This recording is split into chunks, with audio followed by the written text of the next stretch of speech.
joining me today. I'm Janelle Liverman, owner and creator of Free to Be Healing Therapies. I am doing the second part of the trauma water blessing that I've been preparing for you and for us and humanity together.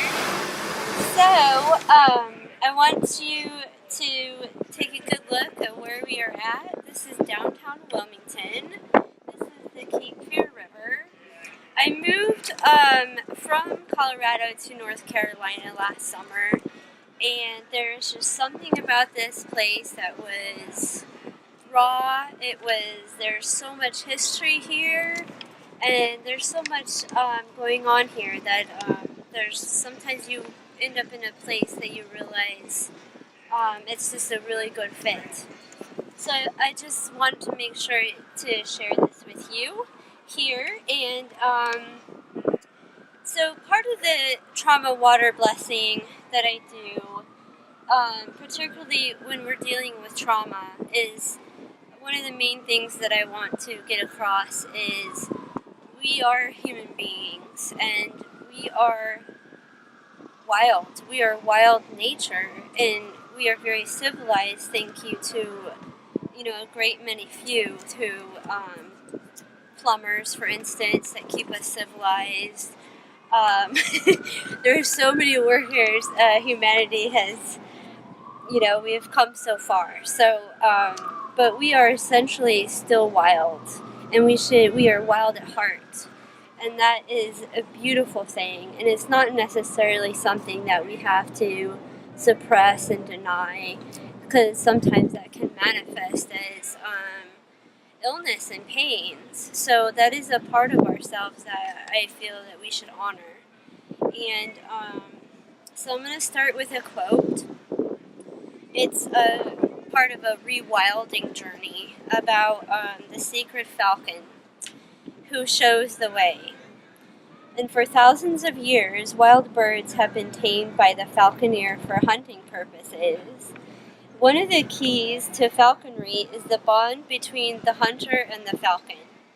It takes time to develop and is based on clear, simple reinforcement. When our wild instincts have been damaged by social conditioning, by trauma, we can feel confused, uncertain, and lacking in self-confidence. This can happen when we ignore our body and sit for long periods of time, or if we keep our emotions in check, not making a fuss. And restoring this honored connection between our instinctual selves and our intuition, between the deep knowing of our bodies and the loving wisdom of our hearts, it's an integral part of our rewilding journey to become fully alive, divine human beings, rather than one with a broken will and a disconnected mind, body, and soul. Even in the most unlikely of circumstances, a way can be found. You can allow the instincts of your own nature to help you find what you seek. Let yourself be led by your instincts that recognize and interpret the signs and omens of life. So, that is by Elena Fairchild. So I really like that quote because it has a lot to do with the parts of our brain that is associated with how trauma works in the body. We have, our nervous system has two basically separate switches. One goes to protect us from harm, and all of that energy moves out to our limbs and to escape a threat. And then the other switch turns back in, and the attention and the energy goes within our digestive system, and then repairing and restoring from the damage that was done when we were trying to get away from. And there's a lot that you can Google, and there's probably a lot that you all already know.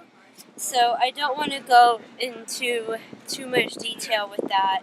But basically, the falconry story is about reconnecting those two places within our brain and our nervous system, as a unification. And in a lot of ancient cultures, you'll see the male principle and the female principle in embrace, and that is the unification of ourselves. And that is like the ultimate um, aim of where we are going. Um, so here we are. We are working on it. So this particular water blessing is so when I do water blessings, what I do is I use the power of prayer, and this one contains all the teachings from level 1 and level 2 of the ancient science of healing trauma through indigenous wisdom, feminine archetypes in modern science, and it also contains all the speakers and from the 10-day healing trauma summit by Sounds True. So we have a lot of good, helpful antidotes, medicines, new pathways, understandings, and awareness that we can infuse in through the pathways of humanity in the world. So that's what a water blessing is for. And I also put a small part of all the teachings that we received for our 3rd advanced Tibetan cranial training we did in Colorado with my teacher, master lineage holder Charlie. So thank you everyone and for coming today. I put all my personal intentions, medicine Buddha prayers, I use the white umbrella goddess teachings, and then of course Oshun prayer. So we'll go over that towards the end. There's some things in our history that can be lost through time. One of them is the power of ceremony to heal trauma. And we can have elaborate ceremonies with many different ritualistic objects lasting months or weeks or however long it can take. From all over the world, everyone has a different way of doing ceremonies. And you can also do, I like how my teacher Omri talks about it, how you could do the beggar's path and keep it very simple. You don't need to have a lot of elaborate things. You can keep it very Zen-like. So it's entirely up to you and your purpose, your intention, and what tradition or culture calls to your heart the most, and for different circumstances. So I think sometimes keeping it very simple, it can allow you to do it and reconnect to spirit more often, because really the part of ceremony is celebrating that connection with spirit often. So it's a way to acknowledge our humanity and humbleness.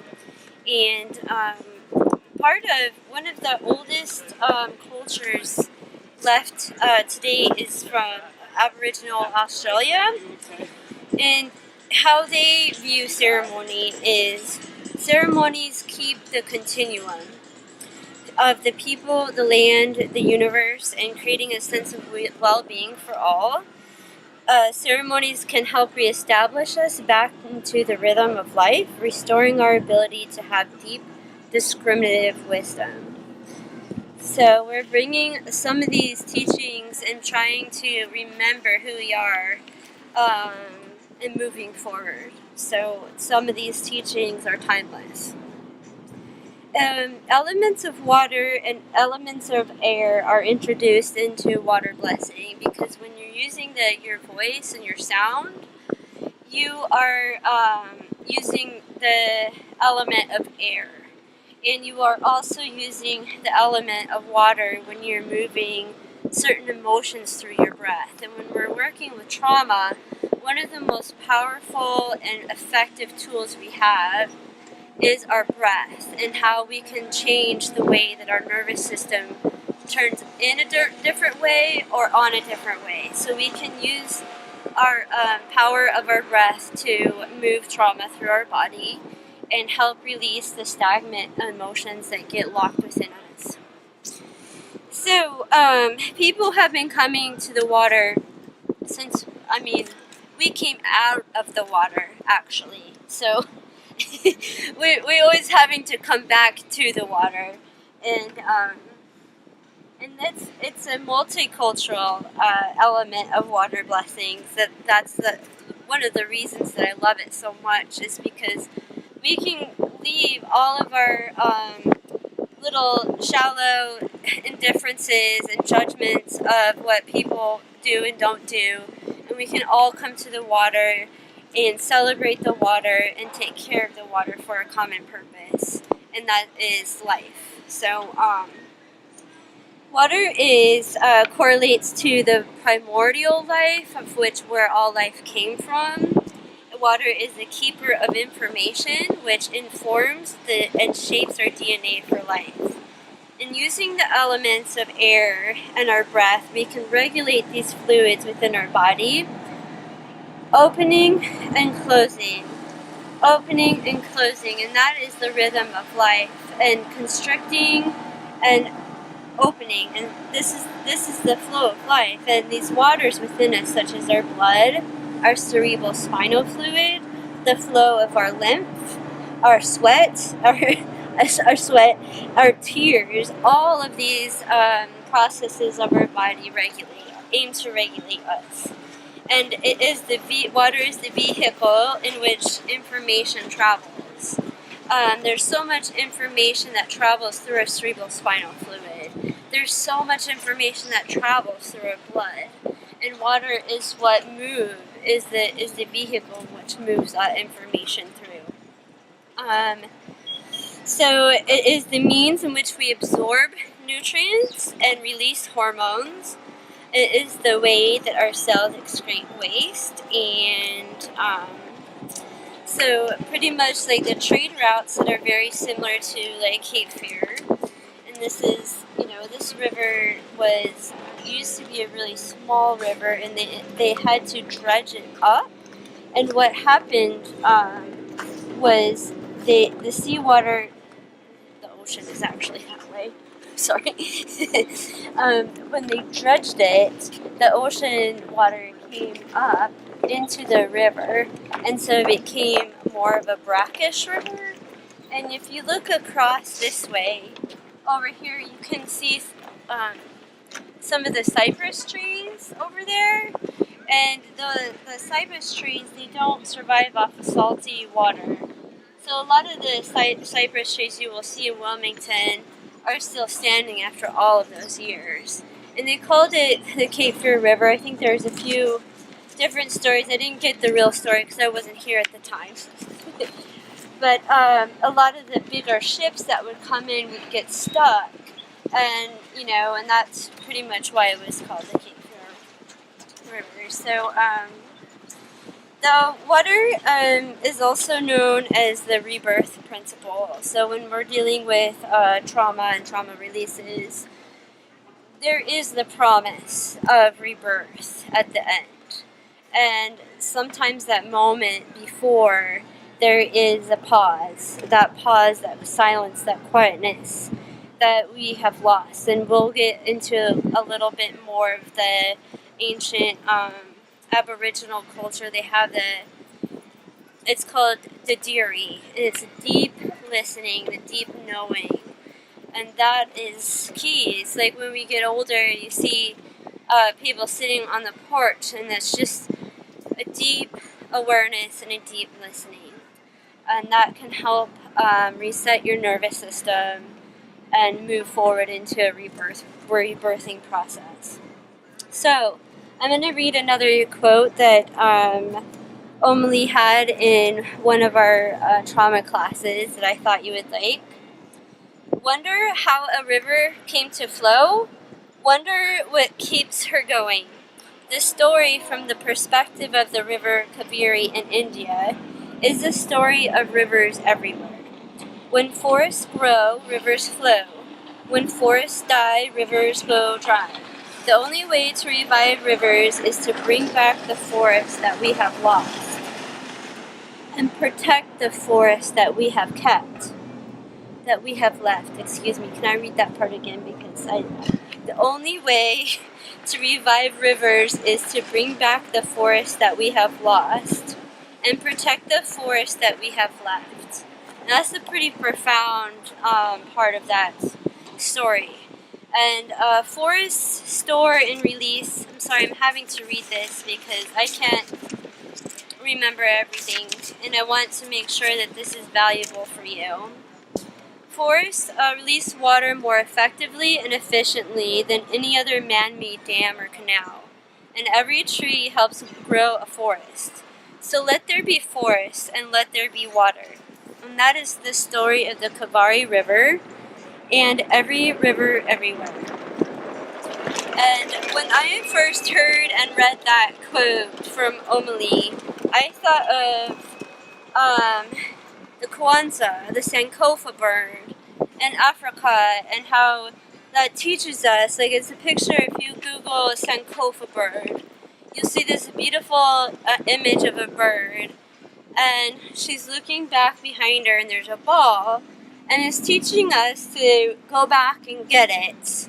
Like there are teachings and there's parts of ourselves that we have been disconnected from, and we have to go back and get it and integrate it within ourselves as individual traumas, but also the humanity story within the concept of our entire timeline. So the power of prayer and intention and the use of sound and emotion and light is how we do water blessings. There's so much about water that I'm not going to be teaching anybody about all the things about water, because that's all online for you to do that for yourself. And we're here to just kind of celebrate this part of the movement of water in our life. So I'm going to talk a little bit about all of the things that I've kind of integrated into this water blessing and my understanding. And there is this essential trauma of life. And the energy, my daughter, she was so, made me laugh a lot the other night, because we were talking about how the sun has these, it burps these flares onto Earth. And it's a lot of energy that the Earth has to absorb. And we're blessed to have an atmosphere to bounce those things off. But it's like she said, it's like if you were the sun and you had that part off of you, she said, that's a part of my body that just left. So everything in existence has some sort of trauma that's happening. The energy is released from earthquakes. The energy is released from volcanoes, icebergs. There's so much more energy within heat rather than ice. So there is energy that gets released when ice melts. The energy that gets released from broken bones, from broken hearts. And these energies are constantly colliding and uniting throughout time, throughout our existence. Yet we are still here, and there's absolutely no rest for the weary. Continue sifting all of these pebbles of gold in the aftermath, refining and purifying, shedding, melting, and molting, but not running or stuffing our pain. And one thing I did know that trauma is passed down in generations. I thought it was 6 generations, but it's actually 14 generations that trauma is passed down genetically. So that is pretty mind-blowing. If letting go of trauma was easy, then we wouldn't be hanging on to it for 14 generations. So this is going to be a process. There are many forms and causes of trauma, and one incident can affect one person and not the other person. So it's not something that is clean cut within our realm of existence. It's very personal. It can be very individual on how it affects the body and the person's life ability to function.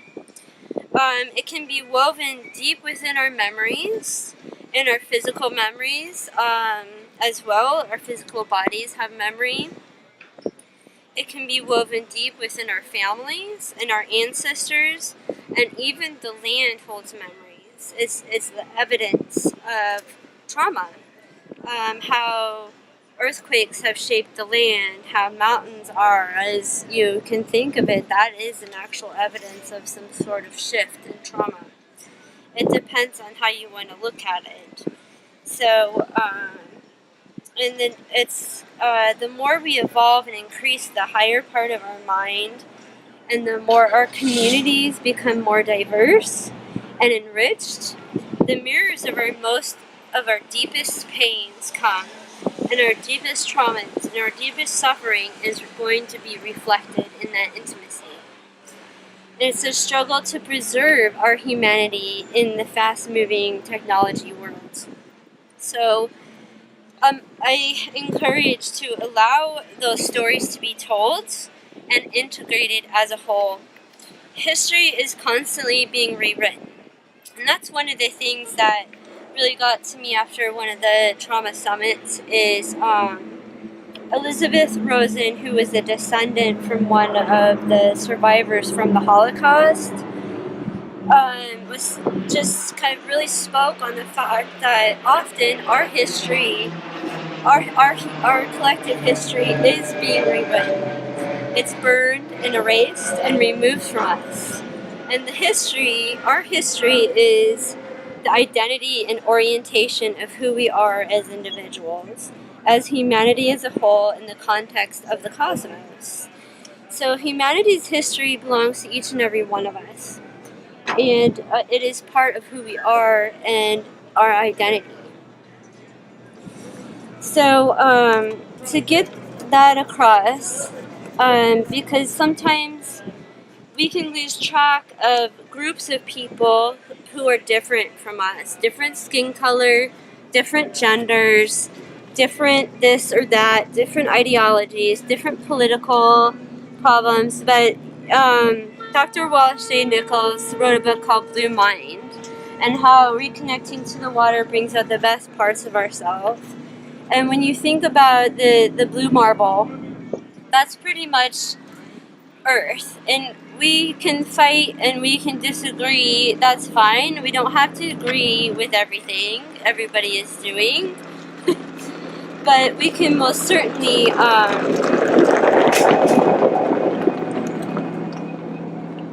get over our bullshit. So, and it's our duty to remember that we are all brothers and sisters.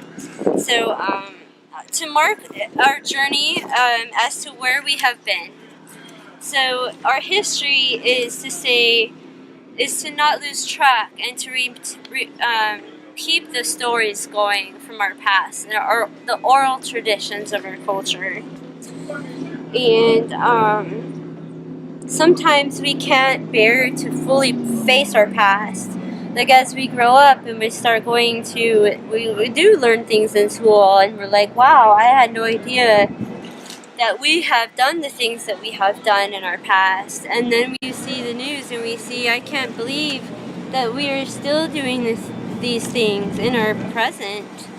And it is really hard to fully face those things. And to face our pain is to integrate a death process into a daily life. And really that is, we can rush ourselves and each other from the paths of our lives that are inseparable to pain, suffering, trauma, loss, and death. We don't want to feel those things, and we can rush each other away from that because we don't want to see it. We are uncomfortable with it. And what we're doing is we're stopping the healing process from completing itself. And we go on continuing patterns in our lives over and over again because that process it keeps getting hung up. We need to complete the full process of transformation in our life. And that's sort of like how the wheel of samsara is we can keep moving over and over again without completing a full cycle. Our culture is largely separated from the dying process, and that real reality of death is transformation. When we withhold this gift of life from ourselves and from each other, we withhold the true joy that walks side by side. It isn't about being morbid when we talk about death or when we face the dying process. It is witnessing each other and all life forms held within time, the whole of our life. Not just the cherished life, which it is young and firm. We want to be very young, anti-aging, stay young forever. That's part of the bullshit we have to get past. Sorry. I try to be funny, but most people don't know me. So we're talking about trauma and death, and I have to be a little bit funny. So,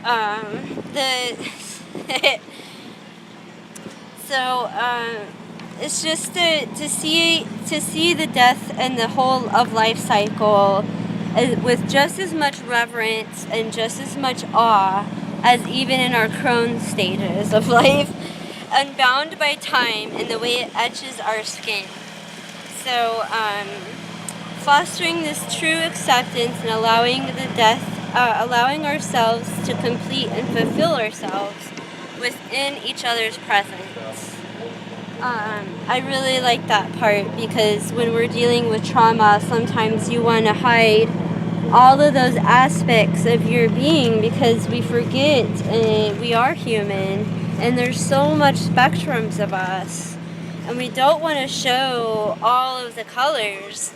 And but if we can allow ourselves to complete and fulfill ourselves within each other's presence, that is profound, and how we can move trauma on the planet.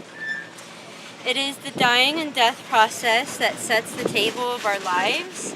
These traumas we carry in our life are custom fit for us. We are the authors of them, and we can change the narrative of them. We are the openers of the way through our traumas, through our own process, however long it takes.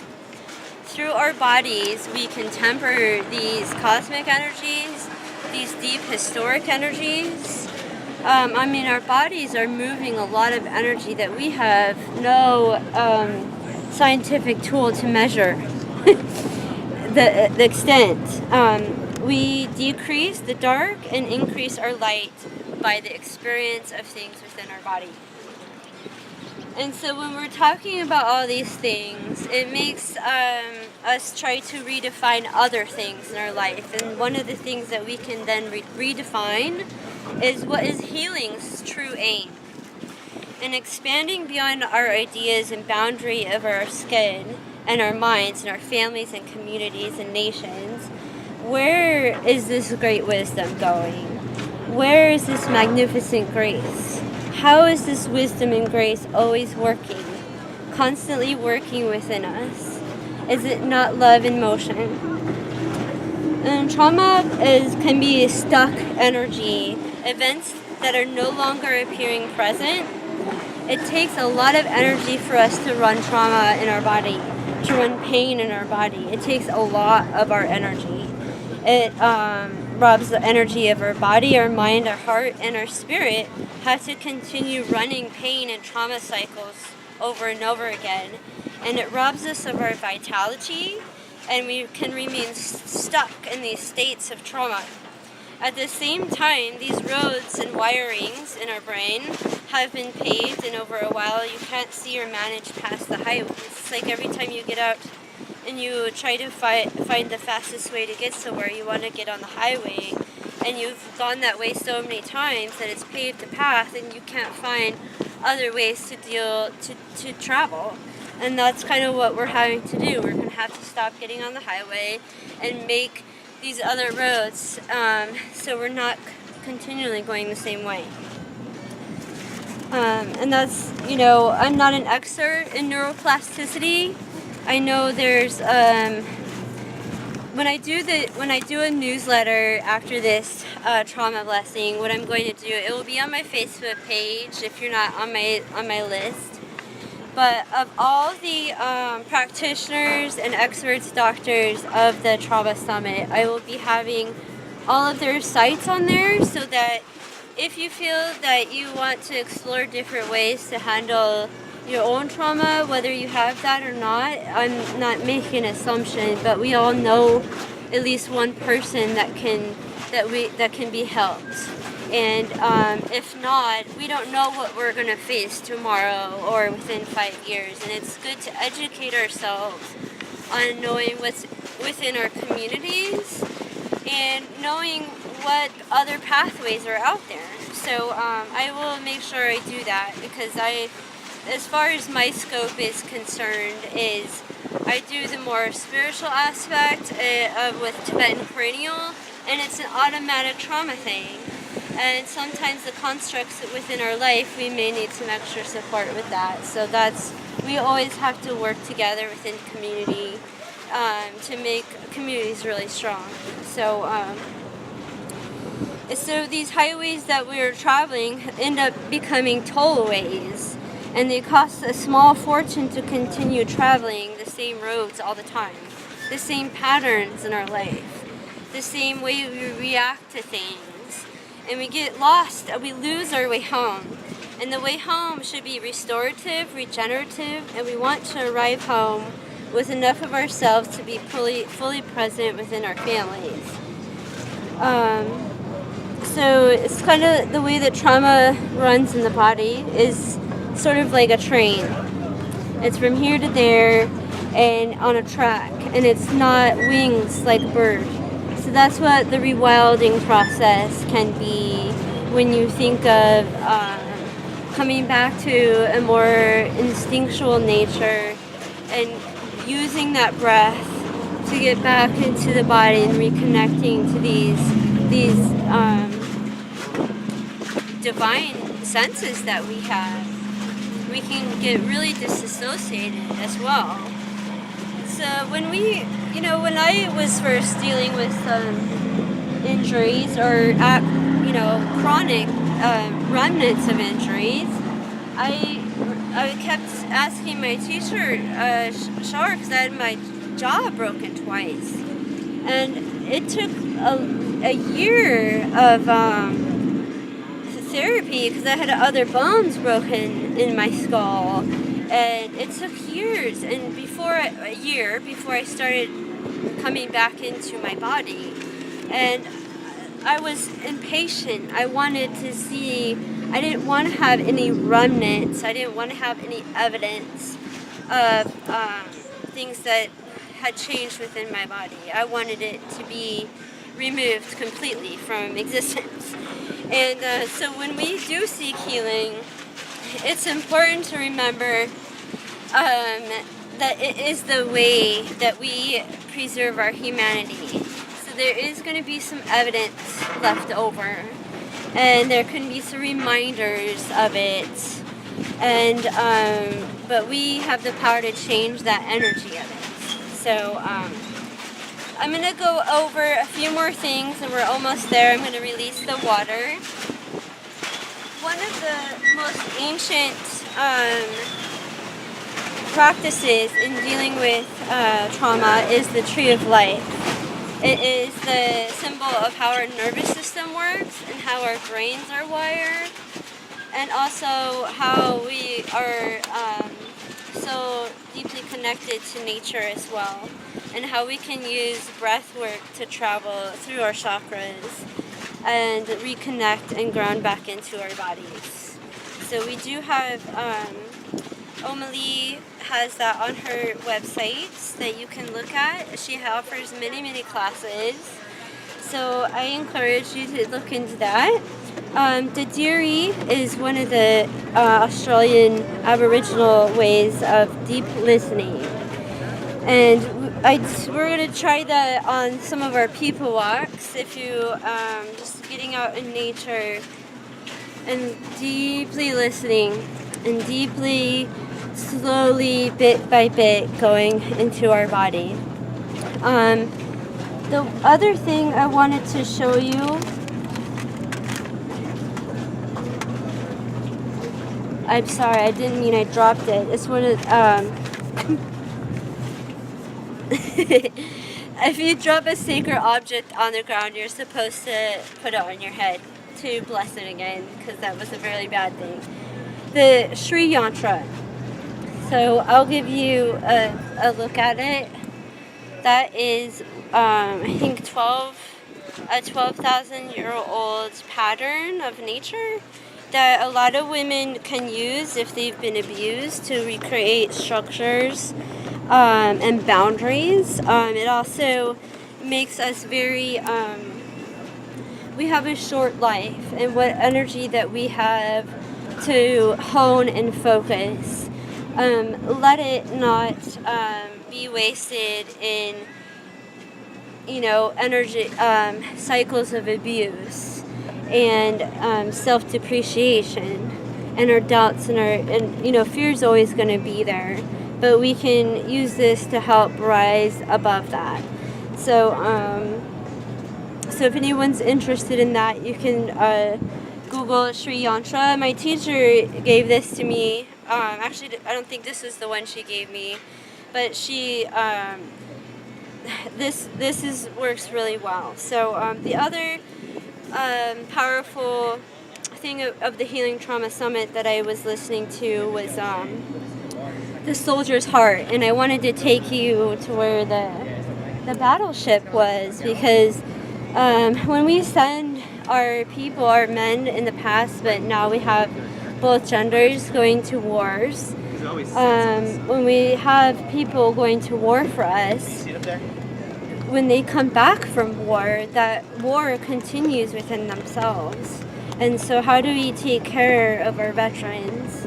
And how we can't shut our veterans away and expect them to go on and carry on with their life, because their trauma, their experiences, their warrior identity has not been fully transformed within society. That is our responsibility as a country and communities to take care of our veterans and to transcend and use those stories. In Native American traditions, they would have war dances, they would have ceremonies. That's where the ceremonies come back into play. Rite of passages for our young people.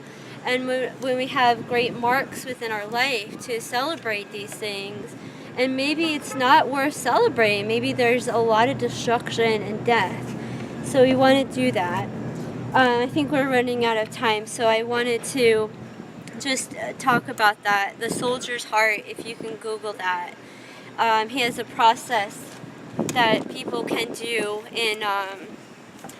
for the veteran community. So I didn't realize this, but Vietnam does not have any PTSD. So there are things within our communities that we can turn around. Sorry, I was trying to open this up. And so I just wanted to make sure that you are part of this part.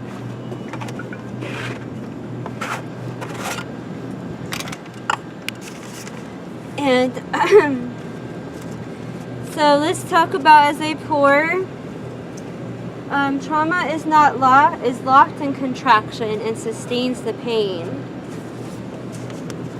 So as we're healing our traumas, let us heal ourselves, but let us heal our culture. This is all purified water, don't worry, but it does have all the teachings, songs, prayers.